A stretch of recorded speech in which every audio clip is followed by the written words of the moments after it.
Faly miarabantsika tsirairay avy indray tratry zao larobia maraina voalohany volana Mey izao misaotra an'Andriamanitra isika fa mbola afaka mandray ny fahasoavany ary koa miditra amin'ny volana manaraka.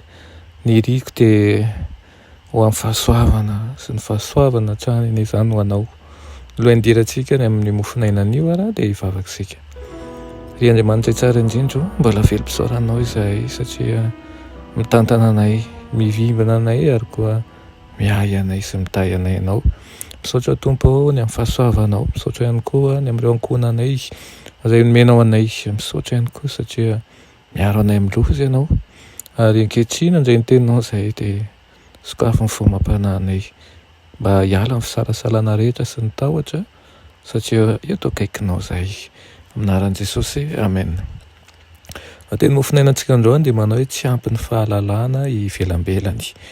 Nalaina amin'ny Kolosiana toko voalohany 7:20 manao hoe izay efa tian'Andriamanitra ho nampahafantarina ny haren'ny voninahitra ity zava-miafina ity any amin'ny jentilisa dia Kristy ao anatinareo izay fanantenan'ny voninahitra. Amen.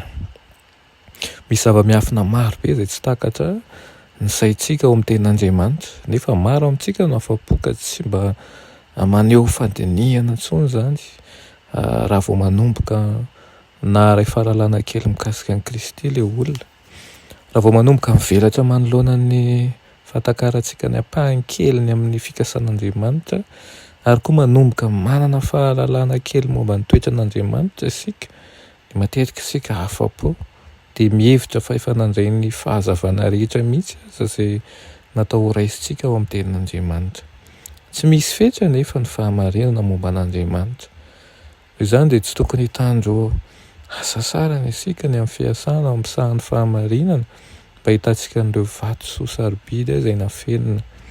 Izay tena hevitra ny teny tokoa no tian'i Jesosy ambara raha nanome toromarika an'ireo mpianana izy nanao hoe dinihonareo ny soratra masina. No hoe mandinika manko dia mampitany soratra masina amin'ny soratra masina ary ny zava-panahy amin'ny zava-panahy. Tsy tokony ho afa-po amin'ny fananana fahalalana izay ivelambelany fotsiny izany isika. Tsy tsapantsika amin'ny fahafenoany ny zavatra izay irin'ny Tompo hatao an'ny olona.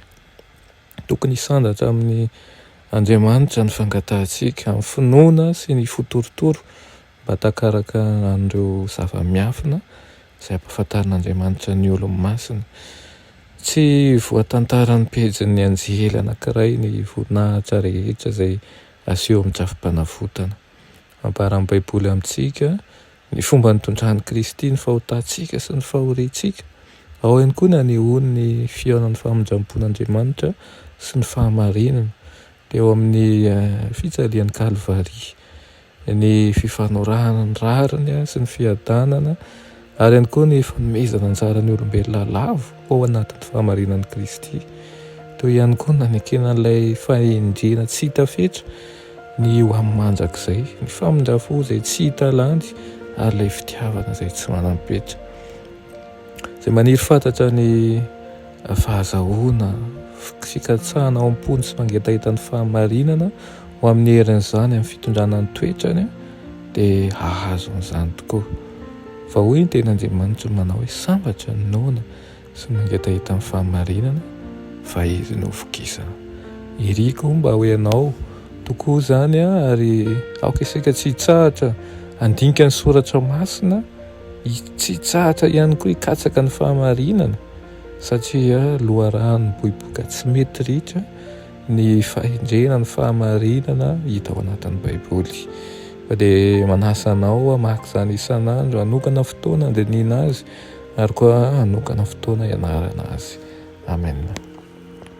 Rainay malala tsara indrindra mbola misaotra anao izahay ny amin'izany teninao izany. Gataka aminao izahay mba nilo tsaranay mandrakariva ho liana ny amin'ny fahamarinana ny teninao ary ihany koa mitondram-bavaka manokana ho ampanomponao izay miaina izao fandarana izao. Fantatrao ny zavatra misy eo amin'ny fiainany sy manjavozavo rehetra amin'ny asany ratsy. Hany ka na ny fotoana andraisana ny teninao aza ianara hanokafana baiboly azy lasa tsy misy ka dia mangataka ny fanampiana avy amin'ny fanahinao masina izay dia mba niasanao eo aminy ka hanana ny anjara indray ny amitoky izay nomenao ary koa hiala ny tahotra sy ny ahiahy rehetra ka hanao lohalarana anao eo amin'ny fiainany. Amin'ny anaran'i Jesosy, amen.